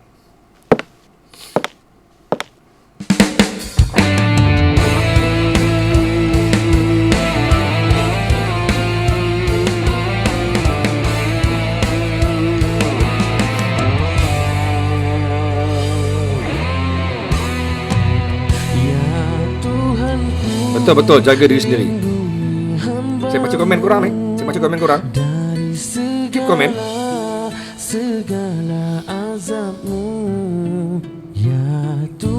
Covid bersiap sedia untuk menyerang hendak. Lambuka sama, ya ke? Thank you Julana. Faisal Osman, SOP forever. Yes, SOP forever. Betul. Kenapa ramai sangat yang marah ni? Tak apa, tak ada masalah. Antih. Biarlah dia orang marah, tak ada masalah. Saya bukannya perfect sangat pun. Kan. Mereka rela berkorban nyawa. Ya Allah, ya Tuhanku. Siap siaga buka minda untuk hadapi era norma ke depan baru. Solahiyah. Thank you Solahiyah. Sama lagi, Muklas sensitiviti masyarakat setempat pada perkara yang berlaku di persekitaran yang penting amar ma'ruf nahi munkar. Ya, amar ma'ruf nahi munkar. Badrul Hisham, pendapat saya hari ini amat jelas, padat apa yang disampaikan. Thank you. Saya faham cikgu nak kaitkan isu dadah dengan COVID-19. Alright, thank you. Tuan-tuan, lupa nak beritahu tuan-tuan, topi ni ada lagi 10 saja tuan-tuan. Topi ni hanya tinggal 10 sahaja lagi. So, kalau dah habis-habis lah. Ada 10 lagi je. Siapa yang nak beli boleh klik link WhatsApp dekat saya punya WhatsApp, dekat saya punya tajuk ni. Dekat tajuk ada link WhatsApp. Boleh klik link WhatsApp tu, buat tempahan segera. Sebab hanya tinggal 10 saja lagi. Kalau habis, mungkin tak ada lagi stok ni. Mungkin stok lain lah. Tapi stok ni dah habis lah. Hanya tinggal lagi 10 lagi. Cogan kata keramat Hanya 10 kita lagi. itu sedia berkhidmat. Iltizam. Cikgu, apa cerita Sarawak PKP? Sarawak dah teruk ni, tapi Sarawak dia masih lagi serius. Bagus, Sarawak bagus. Sarawak bagus sebenarnya. Dia pelaksanaan PKP dia sangat bagus. Dia tegas, kerajaan negeri dia tegas. Kita dah dilatih, Zainal Daud, kita dah dilatih hampir 2 bulan. So, sekarang masanya ujian untuk kita. Betul, kita kena buktikan kita sanggup menghadapi ujian ni. Betul, thank you. Thank you, Zainal Daud. Okey. Mak Nur Rahman, pucuk pangkal pada diri sendiri. Sifat keprihatinan dan tanggungjawab kita sebagai hamba Allah. Betul Mak Nur Rahman, takbir. Alright. Dayang Rohana, wahai anak muda, sedarlah, dadah adalah musuh kita selamanya. Bencilah dadah. Dadah dia cuma saya nak buat satu contoh. Bukanlah tak ada kena-mena pun COVID dengan dadah. Tak ada kena-mena, tapi contoh. Anteh, topi dah baru tempah kan. Hani Comel, moral of story, ambil kisah dengan sekitar. Jangan penting diri sendiri. Betul, jangan penting diri sendirilah kawan-kawan. Betul. Ada benda yang tak elok, report. Siapa yang belum join grup Telegram, tolong join. Ada link dekat saya punya tajuk ni. Ada link Telegram. Tolong join. Baru dapat macam-macam info. Grup Telegram Diary Wartawan Pencerita. Boleh join. Tolong join. Barulah support pencerita. Ada lebih kurang 2,000 orang dalam tu.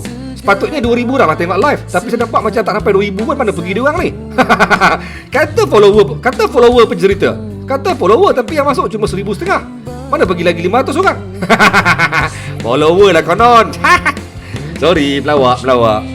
Okay, alright.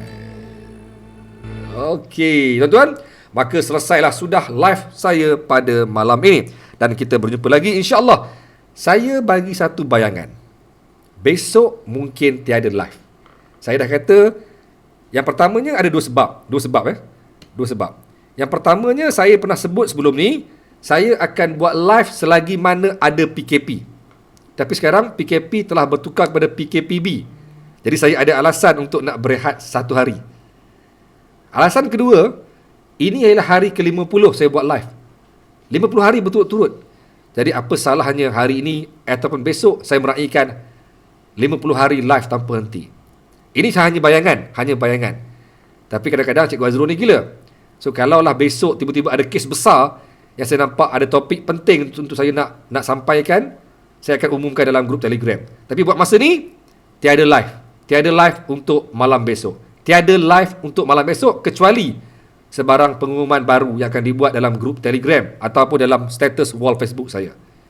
Tapi jika tiada sebarang pengumuman, anggaplah besok ialah hari cuti bagi saya. Jangan pula lepas ni lusa kau tak mau join pula. Lusa join lagi. Janganlah kerana saya dah stop sehari kau dah mula lari. Kata follower pencerita 2,000 orang dalam grup Telegram, yang masuk cuma 1,500. Mana yang lain ni? Come on. Baik tuan, 10 9 8 7 6 5 4 3 2 1 dan jumpa lagi. Salam pencerita. Okey, follow pencerita, support pencerita, dan jangan lupa bersama dengan semua platform anda pencerita. Terbaik.